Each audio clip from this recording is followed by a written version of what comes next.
আসসালামু আলাইকুম ভিউয়ার্স, আমার পুরনো হেসেলের ইউটিউব চ্যানেলে সবাইকে স্বাগতম। আজকে আমি উপস্থিত হয়েছি আপনাদের সামনে পাট শাকের ঝোল নিয়ে। প্রথমে পাট শাকগুলোকে কুচি কুচি করে কেটে নেব। আমরা জানি পাট শাক হজম শক্তি বাড়ায়, রোগ প্রতিরোধ ক্ষমতা বাড়ায়, রুচি বাড়ায় এবং হাড় ভালো রাখে। এই যে দেখেন, পাট শাকগুলো কুচি কুচি করে কেটে নিয়েছি। এখানে আমি নিয়েছি মাত্র 2 মুঠো পাট শাক।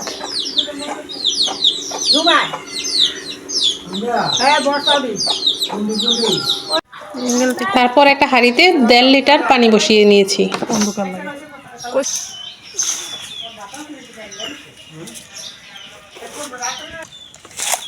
তারপর এতে দিয়ে দিচ্ছি 2 পিস মাছ।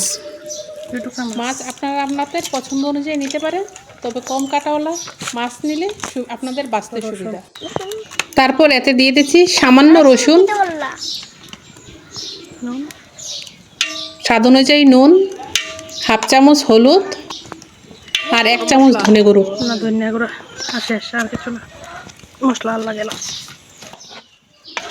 তারপর মশলাগুলোকে ভালোভাবে নেড়ে ঢাকা দিয়ে রাখছি কিছুক্ষণের জন্য।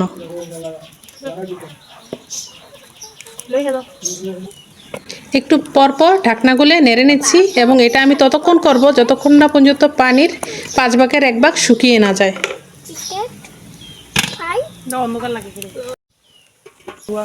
দেখুন, পানির 5 ভাগের 1 ভাগ শুকিয়ে গেছে এবং আমার মাছগুলো সিদ্ধ হয়ে গেছে।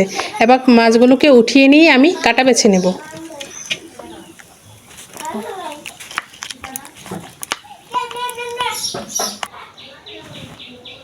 মাছের কাটা বাছা হয়ে গেছে। এখন আমি সেই পানিতে মাছগুলো আবার দিয়ে দেব।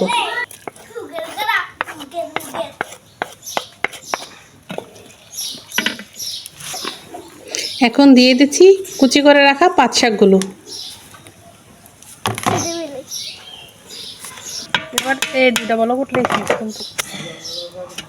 এখন ঢাকা দিয়ে দিচ্ছি 2 বার বলক আসার জন্য।